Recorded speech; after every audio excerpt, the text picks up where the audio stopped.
Hello, we're with Justice Ron Castille, Chief Justice of the Pennsylvania Supreme Court today. Justice, you are up for retention in this year, 2013.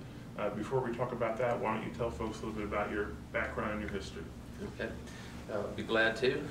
I grew up in the military. My father was a service member in the U.S. Air Force, spent 30 years in Navy ROTC scholarship to Auburn University in Alabama, and I was commissioned as a Marine Corps officer upon graduation, and I served in a combat role in Vietnam where I was pretty severely wounded, and I came back to Philadelphia Navy Hospital and recuperated there for about 15 months, and then I went to law school, University of Virginia, and fortunately I got a job out of law school. I was hired by Arlen Specter in the Philadelphia DA's office as an assistant DA, and that was a great job. You're doing good things. You're trying cases. I tried over 210 jury trials and thousands of non-jury trials and different legal things there.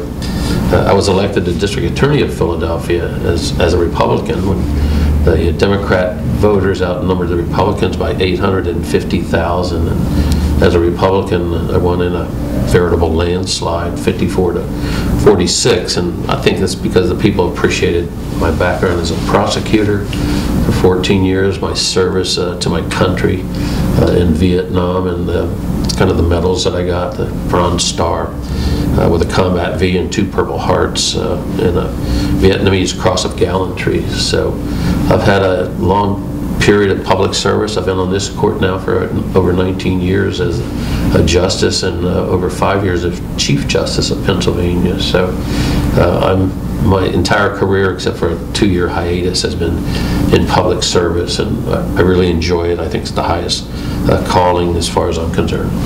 In Pennsylvania, we elect all of our judges. You were elected in 1993 to a 10-year term, and voters may not know this, but judges do not stand for re-election after those 10 years are up. They stand for what's known as retention, where it's a straight up or down vote on you. There's no opponent against you, and then you would serve, as long as you can in another 10-year term. And most times, justices and judges are not allowed to be political, as is correct. But this year, you are up for retention. You are in front of the voters, so you're allowed to do things like this, talk to voters about why you want to be retained. So why don't you take a moment to speak directly to the voters and tell them why you'd like to be retained back to the Supreme Court to serve as Chief Justice. I'd really like to be retained because I enjoy what I'm doing, and it's important work. The cases that we hear affect every citizen of Pennsylvania. If we try a criminal case, that affects every person charged with a crime. Same thing with civil cases or workers' comp. And we have some of the really complicated cases facing the citizens, voter ID cases, reapportionment. I bring to this period 19 years of experience on the job, and I've written over 220 dissenting opinions, but I've also written over 400 majority opinions that run the gamut of everything we do, the death penalties that we hear. In fact, I've been a justice on 3 cases where the individuals were executed that received the death penalty. Our court's in a tough time right now. We're missing one justice because of some problems she had.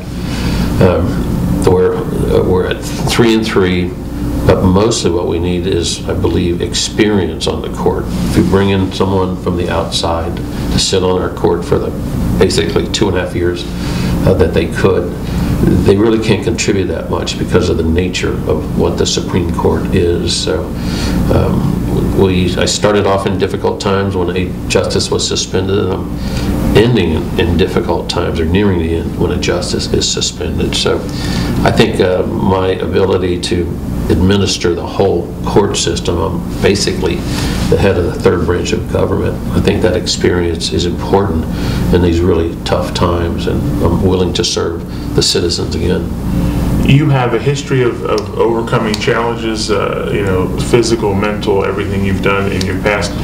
Can you relate to us, to the voters who are watching this, something that has changed your mind or that your background has brought to bear in a case you've heard that has given you kind of a special insight to how the citizenry deals with their judicial system?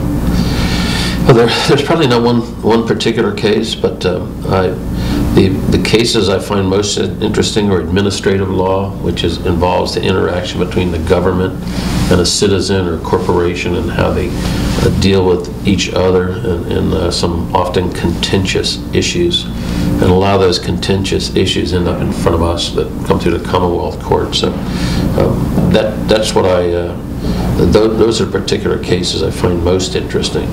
Of course, as we speak, we're looking at the voter ID registration, we're looking at juveniles in prison without parole, we're looking at the reapportionment, we're redistricting all of the 540 magisterial districts in Pennsylvania.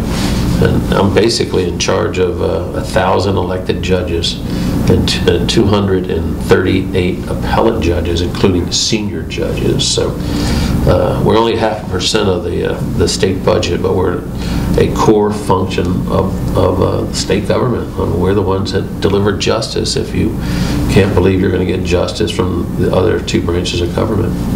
One last question. You have said previously that the Supreme Court only takes about 4% of the cases that they are petitioned, that's the official legal term, to take, and folks might not know that the Supreme Court is an appellate court that hear appeals that have happened at another court.